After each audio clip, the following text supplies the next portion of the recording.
Քերծվածքակայուն, ջրադիմացկուն եւ հարվածակայուն լամինատների նշված տեսականին ձեռք բերեք իդեալ համակարգի խանութ սրահներից 1 քառակուսի մետրը սկսած ընդամենը 2450 դրամից։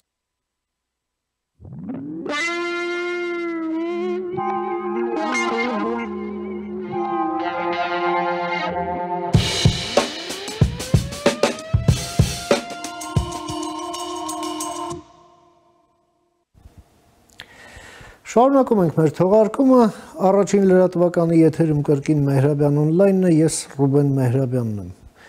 Մեր քննարկումը կշարունակենք հենց մեր ներքաղաքական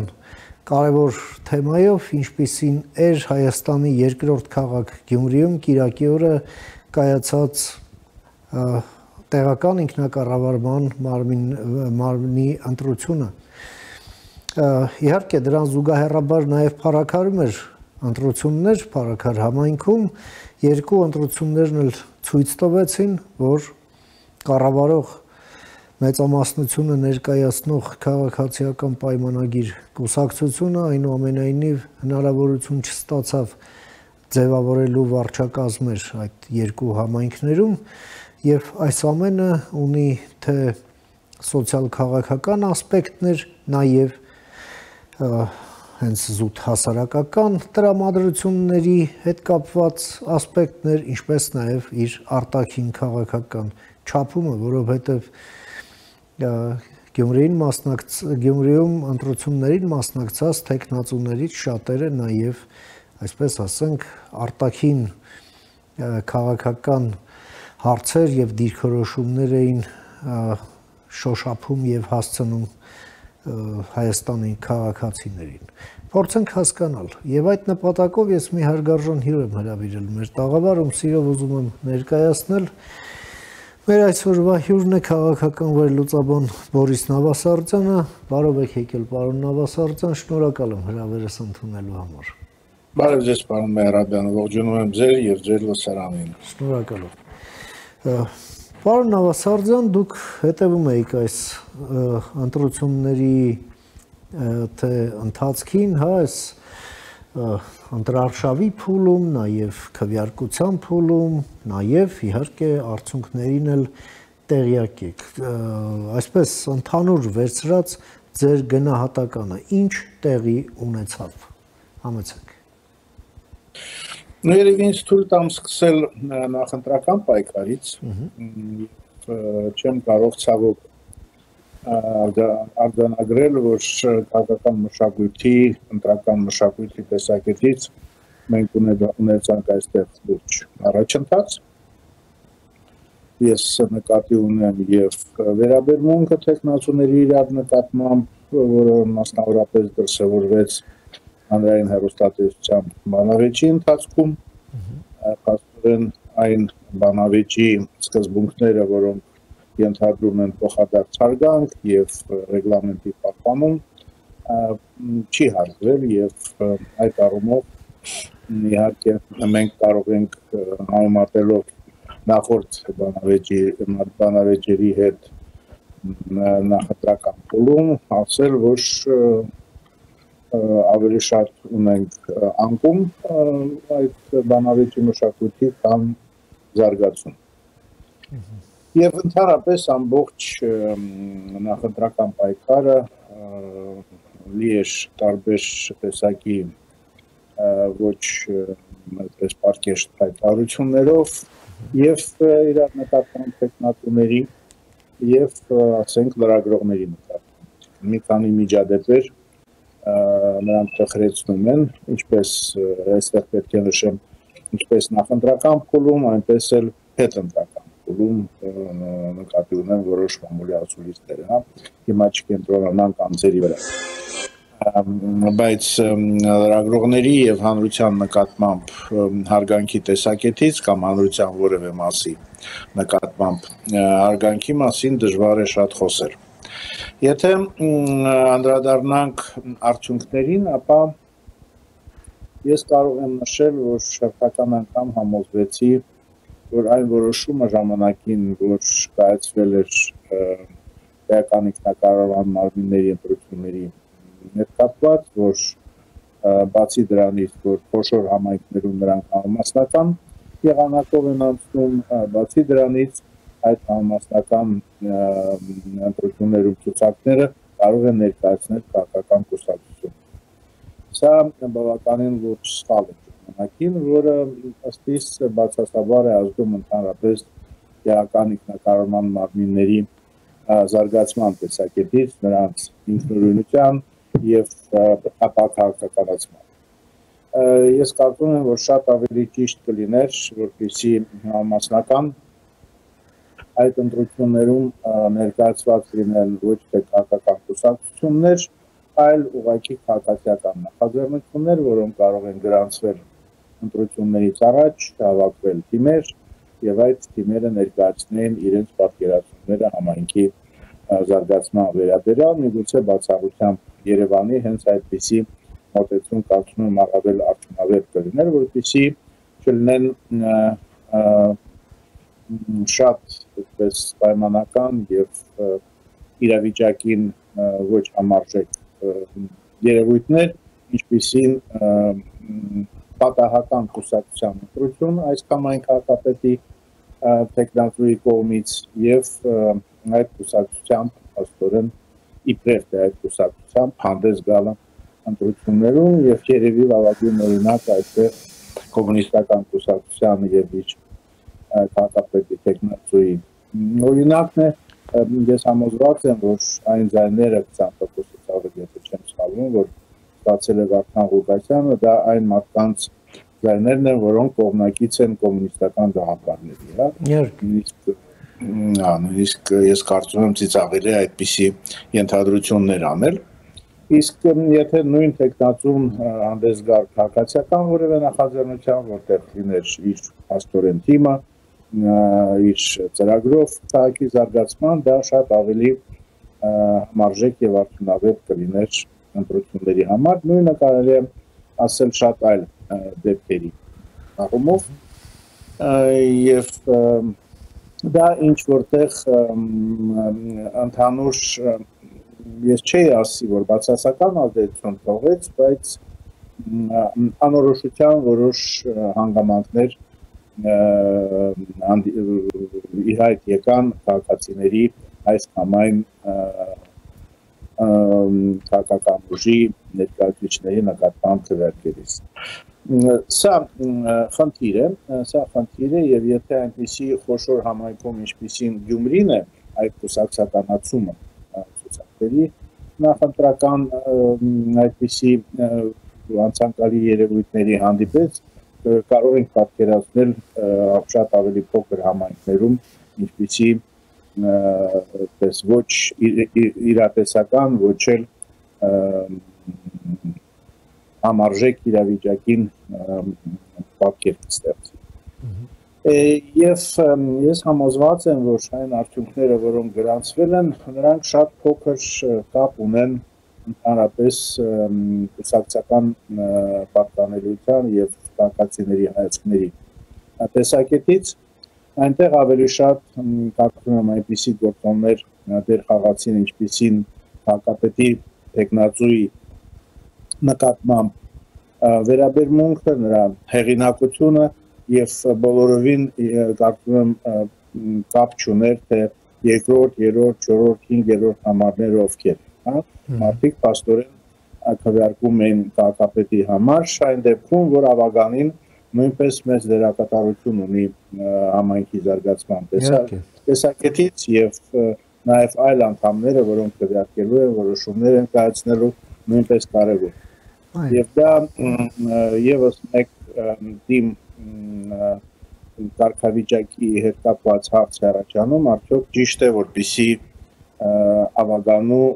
ընտրությունները նշանակեն նաեւ քաղաքապետի ընտրություններ թե կարելի այդ երկու գործընթացները բաժանել դրա մասին նույնպես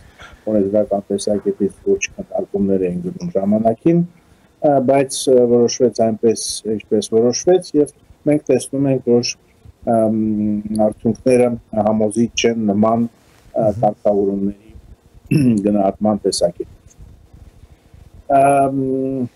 աստորեն բացի առաջին դեմքի կամ քաղաքապետի տեխնատուի հեղինակությունից նշանակություն ունեցան նաև տարբեր սոցիալ-տնտեսական կապերը, որոնք գոյություն ունեն տվյալ համայնքում Գյումրիում եւ կարելի է դա ասենք անվանել նաեւ կլանների պայքարի այստեղ մենք ակնհայտորեն տեսանք կլանների պայքարի դրսևորումներ եւ մարդիկ բնականաբար ոչ թե քաղաքական հայացքների կամ կուսակցական կուսակցությունների նկատմամբ վերաբերմունքից են ելնում, այլ ընդանից որ կլանին են պահպանում, որ կլանից են կախված կամ որ կլանի ազդեցության տակ են գտնվում։ Սա բնականաբար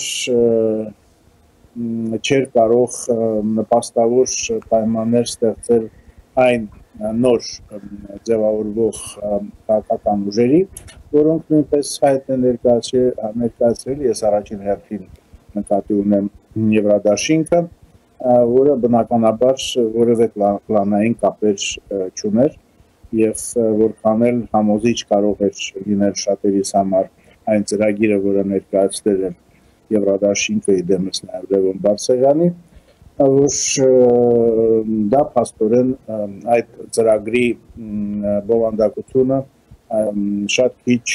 ազդեց մարդկանց վրա եւ ընդհանրապես փոքրամասնությունը քվեարկողների դրան ուշադրություն դարձրեց եւ դա գնահատեց։ Սա նույնպես թիմի որպես ինստիտուտի զարգացման տեսակետից իհարկե շատ անցանկալի երևույթ էր։ Եվ դուք նաև ակնարկեցիք, որ ինչ որ աշխարհակահաղական եւ արտաքին ուժերի ազդեցություն կարող է լինել այստեղ։ Ես կարծում եմ, որ դա դրսևորվեց հիմնականում նրանում, որ հաշվի առնելով Հայաստանի անվտանգային եւ արտաքին քաղաքական առաջնահերթությունները, մարդիկ քվեարկում էին նաև իշխանության կամ իշխանության դեմ, անկախ նրանից ինչ է նշանակում քաղաքի համար, իշխանության համար քվեարկելը կամ ընդդիմության համար քվեարկելը։ Չեմ կարող համոզված լինել, որ դա 50%-ից ավել ազդեցություն ունեցավ ընտրողների որոշման վրա, բայց այո, որոշակի ազդեցություն ունեցել էր եւ այն անվտանգային խնդիրները, որոնք կանգնած են Հայաստանի առջև, դրանք որոշակի դերակատարություն ունեցան եւ դա է երևի պատճառներից մեկը, ինչու այն ընդդիմադիր գործիչները, որոնք ստացան ի վերջո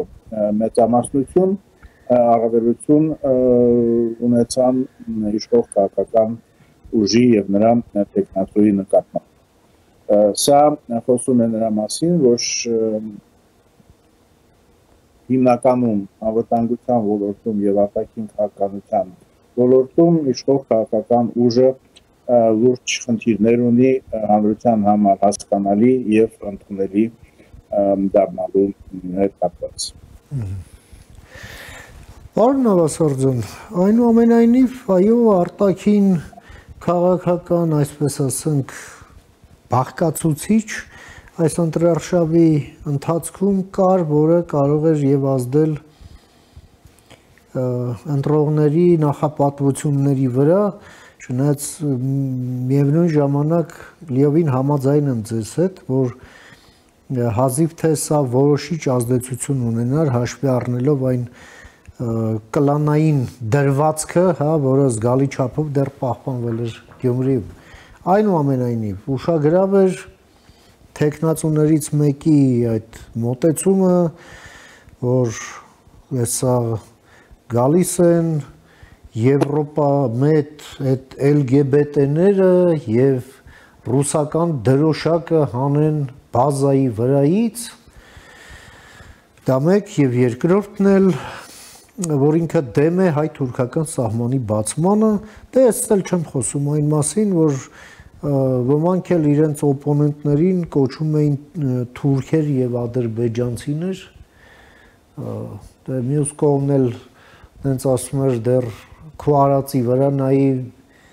քոնն էլ մի թուրքականն էլ չգիտեմ, քո օբյեկտի անվանումն է եւ այլն եւ այդպես շարունակ։ Այո, այս ամենը ցածր քաղաքական կուլտուրայի դրսևորում եւս կարելի է համարել, բայց այնուամենայնիվ մենք բախվեցինք այդ իրողությանը։ Ձեր գնահատական։ Ես արդեն նշեցի, որ այդ վիրավորական արտահայտությունները, այդ թվում նաև ազգամիջյան հակասությունների վրա հիմնված, դրանք բավականին այդպես բացասական բաղադրիչը դարձան այս նախընտրական պայքարի, սակայն ես չեմ կարծում, որ դա արտացոլում է ընդհանրապես մարդկանց վերաբերմունքը հարևանների նկատմամբ։ Ես կասեի, որ եթե դա որոշիչ դեր խաղար, ավելի շատ ես կարծում եմ գյումրեցիները կպաշտպանեին այն քաղաքական ուժերին, որոնք կողմ են սահմանի բացմանը, քանի որ Գյումրիի տնտեսական զարգացման համար մենք շատ լավ հասկանում ենք, որ Թուրքիայի հետ բաց սահմանը միայն դրական ազդեցություն կարող է ունենալ։ Իհարկե, եթե կա վստահություն իշխանությունների նկատմամբ, որ նրանք դրա հետ մեկտեղ կպահպանեն եւ տնտեսական շահերը Հայաստանի քաղաքացիների եւ գործարար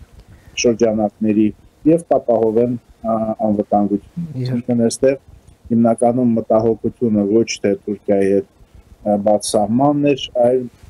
անվտանգային մարտահրավերները եւ այստեղ կրկին ոչ թե այդ LGBT եւ նման թեմաներն էին հիմնական նշանակություն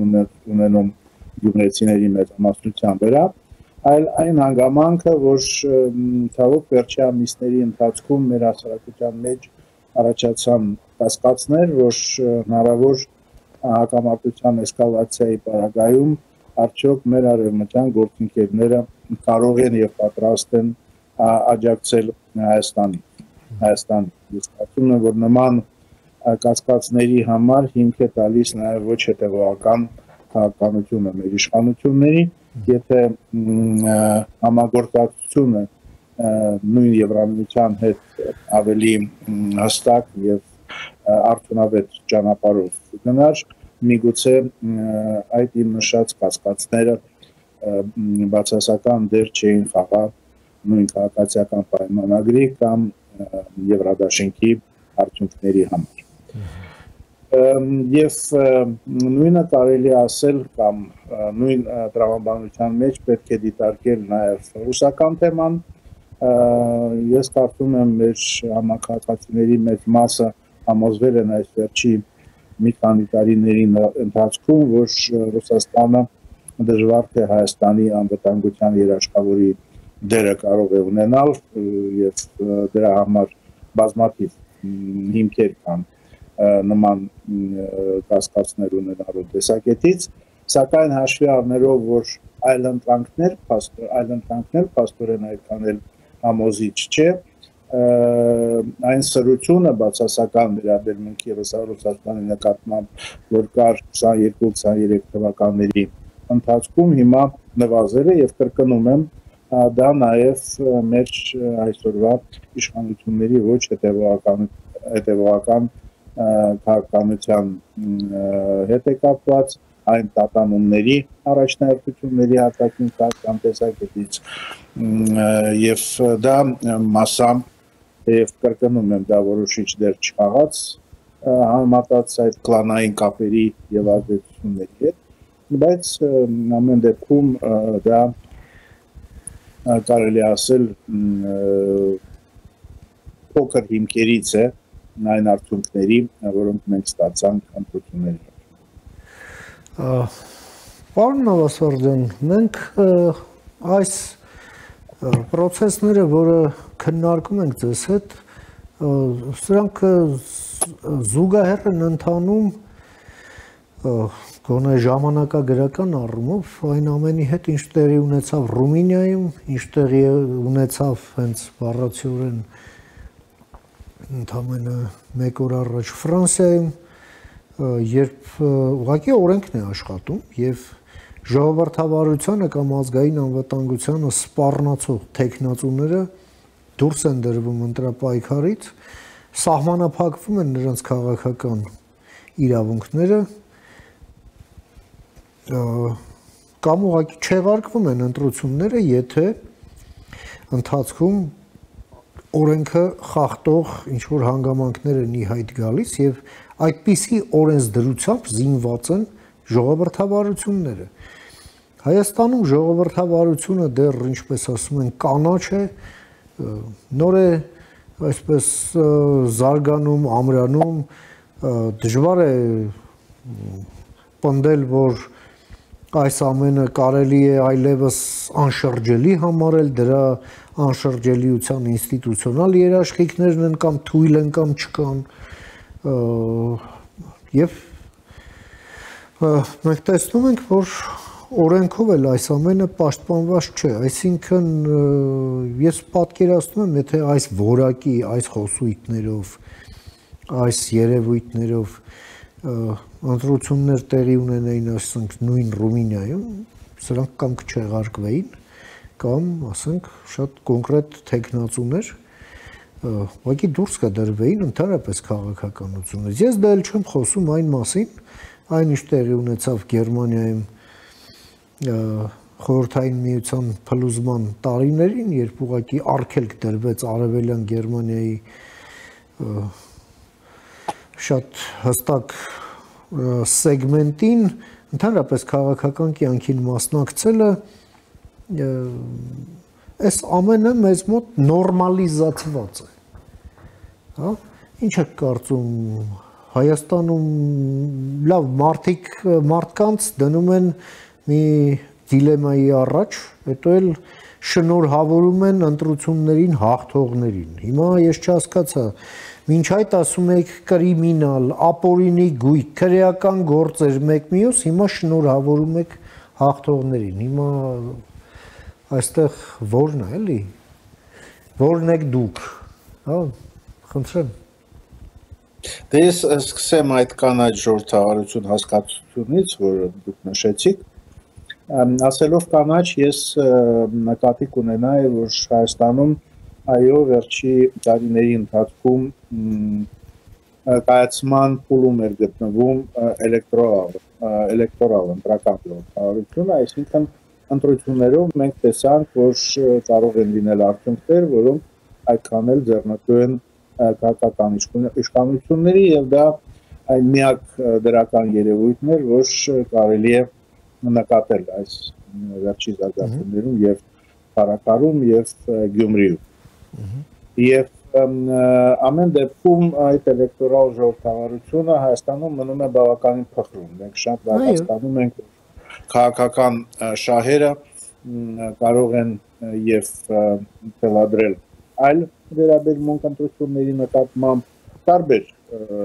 կողմերից, որոնք կարող են փորձել օգտագործել տարբեր ընտրական մանիպուլյացիաներ եւ հնարքներ։ Եվ այդ առումով երևի պետք է սպասենք մինչև հանրապետական մոտակա ընտրությունները եւ միայն դրանից հետո գնահատական տալ թե դառնալի է, թե դառնալի չի այդ ընտրական ժողովրդավարությունը Հայաստանում։ Եվ հաշվի առնելով, որ այն փխրուն է, իհարկե շատ ռիսկային է դիմել այնպիսի միջոցների, որոնք արգելում են կամ սահմանափակում են թեկնածուների իրավունքները։ Եվ այստեղ իհարկե մեր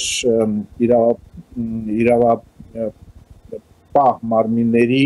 արդյունավետության մասին պետք է խոսենք, հա, եթե ցանկանում ենք իրոք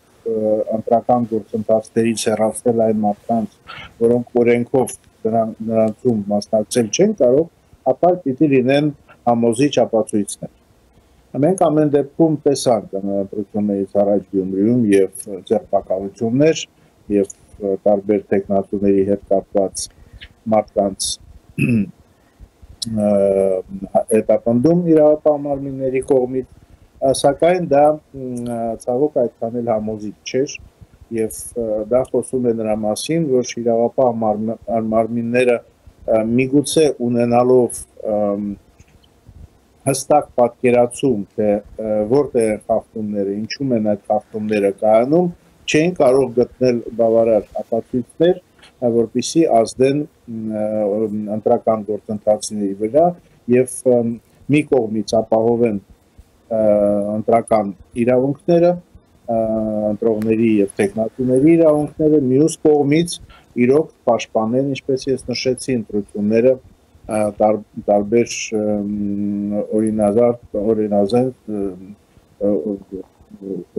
օրենքներին հակասող գործունեություններից։ Եվ այդ առումով իհարկե տարբերվում է իրավիճակը Հայաստանում այն իրավիճակից, որ կար Ռումինիայում եւ Ֆրանսիայում, որտեղ այնտեղ կարելի ասել, որ այն գործընթացները, որոնք տեղի ունենում, համոզում են ամեն դեպքում հանրության մեծ մասին, որ սահմանափակումները ընտրական իրավունքների նույն Ռումինիայում լուրջ հիմնավորում ունեին։ Նման աշխատանք իրավապահ մարմինների կողմից, երբ արտաքին կամ այլ ազդեցություններ ապօրինի հայտնաբերվում են, նման գործողություններ մենք Հայաստանում ցավոք չտեսանք, եւ դա է արդյունքը նաեւ ինչու օրինազանցություններ թույլ են տրվում, ինչու այդ օրինազանցությունները նաեւ ազդում են քաղաքական մշակույթի վրա, համ ի վերջո խտրական խոսքը, որը հնչում էր այս ընտրություններից առաջ, այն նույնպես պետք է որոշակի արձագանք ստանալ, եւ դա մենք չենք տեսնում, այսինքն նորից մենք գործ ունենք իշխանությունների իրավապահ մարմինների ոչ հետևողական եւ ոչ սկզբունքային վարքագծի հետ, ինչը շատ լուրջ մարտահրավերներ է պարունակում կապված գալիք համապետական, նկատի ունեմ խորհրդանական ընտրությունները։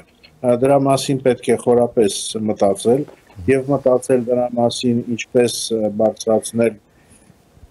հեղինակությունը իրական քաղաքական ուժերի, իրական կուսակցությունների, որոնք ունեն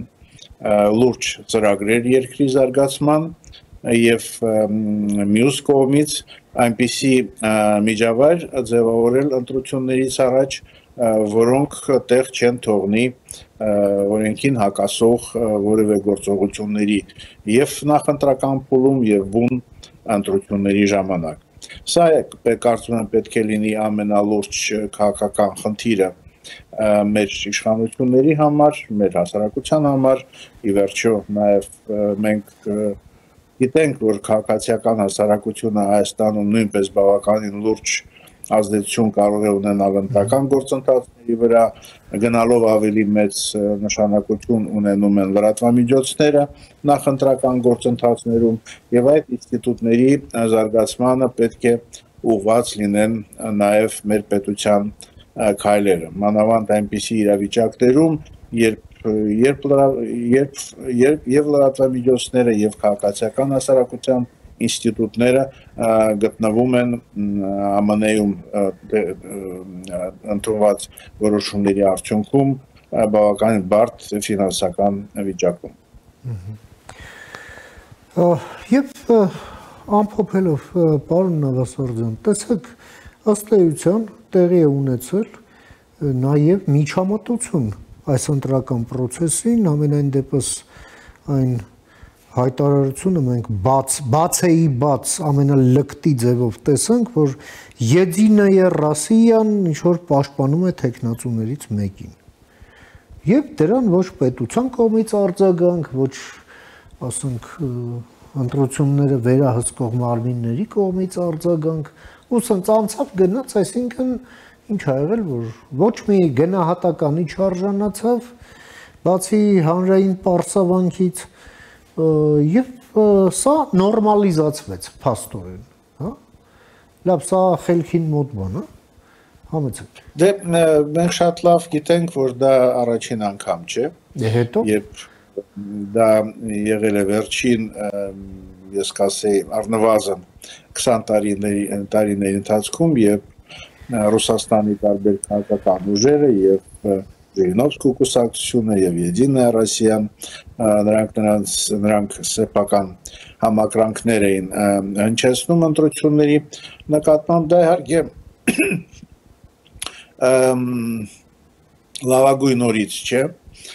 Դա նաև խոսում է նրա մասին, որ մեր իշխանությունները որքան էլ հայտարարում են, որ գնում են դեպի արևմուտք, դեպի Եվրամիություն, բայց մի տեսակ վախվորած քաղաքականություն են իրականացնում նաև Ռուսաստանի եւ Ռուսաստանում գործող քաղաքական սուբյեկտների նկատմամբ։ Ես կարծում եմ, որ արձագանքի բացակայությունը այդ Եդինա Ռոսիայի հայտարարության վերաբերյալ դրանով է բացատրվում, բայց ես ամեն դեպքում մեծ ողբերգություն դրանից չէի սարքի, քանի որ շատ դժվար եմ պատկերացնում, որ Ռուսաստանի որևէ քաղաքական ուժի հայտարարությունը կարող է մեր ընտրական գործընթացների վրա մեծ ազդեցություն ունենալ։ Ուղղակի ֆորմալ առումով իհարկե շատ լավ կլիներ, եթե Հայաստանի պետական կառույցները դրան արձագանքեին եւ նշեին, որ անընդունելի են համարում այդ արտաքին միջամտությունը մեր քաղաքական գործընթացների վրա։ Գոնե ֆորմալ պաշտոնական այդպիսի հայտարարություն անհրաժեշտ էր, թեև կրկնում եմ, ես դրանում պրակտիկ մակարդակում լուրջ ողբերգություն չէի սարքի։ Շատ շնորհակալ եմ, պարոն Նավասարդյան, ձեր այս շատ կարևոր դիտարկումները եւ եզրակացությունները մեր հեռուստադիտողին ներկայացնելու եւ ձեր ժամանակից մեր եթերին հատկացնելու համար շնորհակալ եմ, հաջողություն ձեզ։ Շնորհակալություն ձեզ եւ մաղթում եմ հաջողություն ձեր հաղորդմանը։ Շնորհակալ եմ։ Մենք լսեցինք մեր գործընկերոջ քաղաքական վերլուծաբան Բորիս Նավասարդյանին իր դիտարկումները կապված Գյումրիում եւ Փարաքարում